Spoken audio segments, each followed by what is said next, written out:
All right, what's up? We're here with Dan Miller. Dan, you've got a fight coming up in a week. It was supposed to be against Okami, and now Okami's out, and Chael Sonnen is in. And so what's your take? How'd you feel when Okami dropped out? Yeah, I was a little disappointed. I was really looking forward to fighting Okami. He's a real tough fighter. He's a big name. It would have been good recognition for me. If I'd won the fight. Right, but now you got Sonnen. Now Sonnen is pretty similar to Okami. He's a great wrestler, southpaw, and so did you have to change your training in any way? Not all that much. We changed it up a little bit, but really not that much. Just keep going. We're not really. I go in there with a game plan of fighting my fight.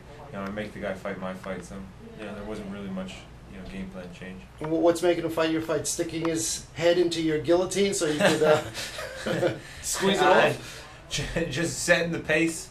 Not letting him set the pace, and taking advantage of what he gives me. All right. We also have Mike Conman Constantino. Mike, you're the head trainer here at your school. This is AMA Fight Club, and I see you've been putting Dan Miller through his paces. Tell us about your training regimen. Well, great training camp, I got to say. I mean, this was probably one of the best training camps we've ever had, and Dan has improved leaps and bounds, and in a lot of different areas. And like I said, it's scary. I mean, he's such a well-rounded fighter as it is, and to see the skill set improving means that there's still no roof on him yet. And just keep doing his thing. Great work ethic. Great heart. Good training partner. And we're happy to obviously have him here. I mean, and I'm proud of him on how far he's evolved since the 2 years he's been here. Now you've got 6 days until the fight. This was the last, I guess, hard workout, right? Today we basically concluded camp. Monday, which is tomorrow, is probably a late day, an off day for Dan, and then we travel on Tuesday. We get in nice and early. We'll probably have a nice late workout on Tuesday, and it's more about now, just staying loose, stretching out, maintaining, and then obviously focusing more on the weight cut. I mean, at this point in the game, there's nothing new that you can learn. It's just maintaining and staying loose. So Dan, when you go to Las Vegas now, does the UFC give you a place to train? They'll have a little room or a gym to train at. I'm not really sure in Vegas. Never been there, so I'm not sure. But they always provide something. All right, and you're also training. I spoke to Jamie Cruz, and he says your jiu-jitsu game is coming along really well. Yes, he was my teacher, so I work hard at my jiu-jitsu, and it's one of my favorite parts of the game. Awesome. All right, well, looking forward to big things on Saturday night. Good luck in Las Vegas, and Mike, good luck. Thank you, Garv. Always a pleasure to have you here. All right, guys. All right, we're here with Mr. Big One, Jamie Cruz, also known as the Revolutionary Shaman, Jamie Cruz. Yes, sir. All right, what's going on, Mr. Big One? Just living, Garv. Having a good time here at AMA. Watching some training going on. Can you guys see that back there? I can see that through the window, and we see Jimmy Miller back there and Danny Miller also. Danny's training for the fight coming up in a week. Yep. How's his training going? His training is going amazing. His stand-up is really picking up, and his jiu-jitsu game is crazy as always. I mean, he's all over the place on the mats. All over, all the guys out there just tearing people up, beating people with their own limbs. Right. And you're his jiu-jitsu instructor. Now, you're a black belt under Renzo, is that Yes, correct? sir. Yeah. And when did you get your black belt? I got my black belt, I would say, about 5 or 6 years ago. In the city at the academy from Renzo, one lazy Saturday random morning. Just went in there to go train.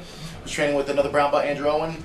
I guess I was beating him up pretty good. Renzo liked what he saw, and they used to give the belts back in the day, old school. They would come over behind you and whack the shit out of your ass with it, and that's what he did to me. I think I was one of the last black belts. Actually, I think I was the last black belt that was promoted in that fashion.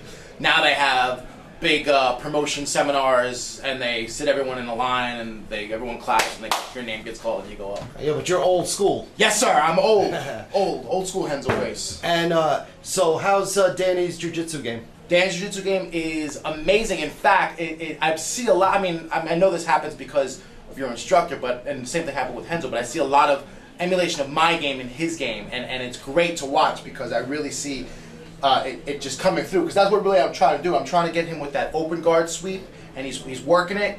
And when I see him kicking ass, I'm like, that's what I would do.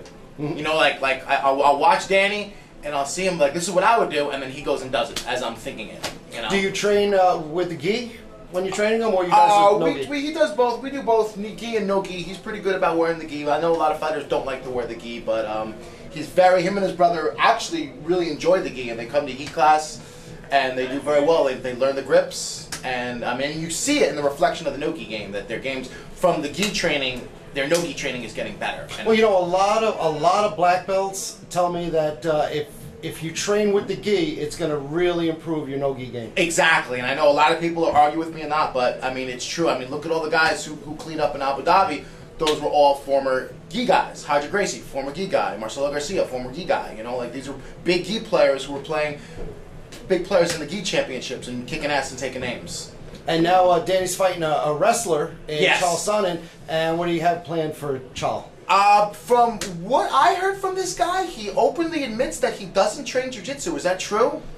You know what? I'm not sure about that. I know that Philo couldn't sub him there in that fight, but it didn't really go down to the ground, though.